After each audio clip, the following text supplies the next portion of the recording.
Bonjour. D'après toi, quelle est la chose la plus cool, la plus incroyable que tu puisses faire avec ton corps?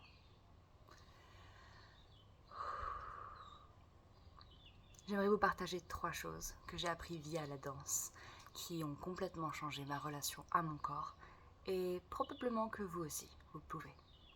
La première chose, c'est que en danse intuitive, ou quand tu fais confiance à ton corps et au prochain mouvement qu'il a prévu pour toi, pour vous, tu ne peux pas te tromper. Cette sagesse ne demande qu'à être écouté.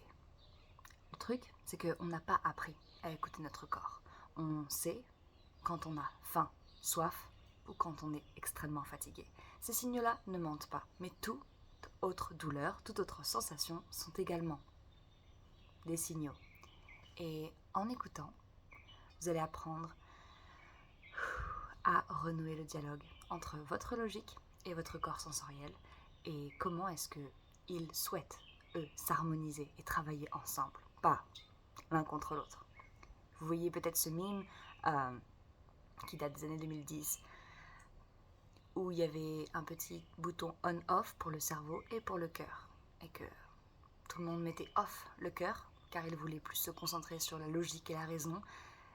Mais en fait, ce qui nous mène au deuxième point, le corps et la tête sont faits pour... Ok. Ils sont faits pour pour fonctionner de manière complémentaire. Ok? Ils sont tous les deux uniques, mais ils sont tous les deux nécessaires. Donc aucun ne pourrait s'épanouir et aller bien sans l'autre, ce qui est un peu évident quand on parle biologie et fonctionnement du corps.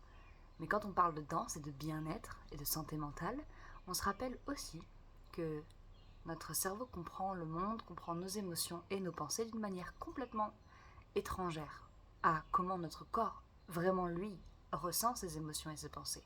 Car il ressent ces choses comme des signaux, des frictions ou même carrément des petits coups électromagnétiques d'énergie. Par exemple, quand quelqu'un passe beaucoup de temps dans sa tête à penser, à s'inquiéter, ces tensions de réflexion qui ne vont absolument nulle part car elles sont juste en train de tourner en rond dans votre cerveau ont tendance à tendre les muscles qui sont ici car ce sont les muscles les plus proches de votre cerveau et que ces tensions électromagnétiques doivent bien aller quelque part. C'est également pour ça que nous dansons, pour notre santé physique et mentale, les deux. En danse intuitive, on apprend à notre logique à laisser la place à l'intelligence du corps. Et quand je parle d'intelligence, je parle aussi avant tout de flow et de mouvement, rien de plus. Enfin, rien de plus. Et nous avons également que dans cette démarche de danse intuitive, nous pouvons danser nos émotions, leur laisser un champ libre pour s'exprimer, sortir, ce qui nous permet et permet à n'importe qui de pouvoir libérer leur corps de tensions qui sont peut-être là depuis des années. Ce qui nous mène au troisième point. Lâcher prise en danse intuitive ou en contrôle au-dessus de notre vie, de notre santé, n'a pas à être terrifiant. Lâcher le contrôle, lâcher prise, surrender, c'est un mot qui vient beaucoup, beaucoup, beaucoup. Car nous en avons conscience, l'humain a toujours cherché à contrôler et à bien, contrôler la diagonale, contrôler de A à Z tout ce qui pourrait passer. Sauf que tout ce qui pourrait se passer est hors de notre contrôle. La seule chose que nous pouvons contrôler, à la limite, sont nos pensées, nos actions. En tout cas, ce qu'on décide de se concentrer dessus. Ça va demander également un petit peu d'introspection, un background de est-ce que tu te connais, est-ce que tu sais ce que tes pensées te mènent à faire, est-ce que tu sais quelles pensées ou émotions déclenchent quelles actions. Ça, c'est un travail d'introspection. Mais le troisième point est avant tout que lâcher prise n'a pas à être terrifiant ni effrayant. Il est déroutant, peut-être inconfortable au début, car c'est l'inconnu. Mais en réalité, quand tu lâches la tension d'essayer de tout contrôler parfaitement, le micromanagement, tu réalises que la porte, ce qu'il y a derrière cette porte de lâcher prise, c'est avant tout ton flow. Bienvenue sur la chaîne de Move in Flow. Je suis H. Aujourd'hui, on vous a parlé de points introductifs. De points d'introduction. Bear with me, please. Thank you so much.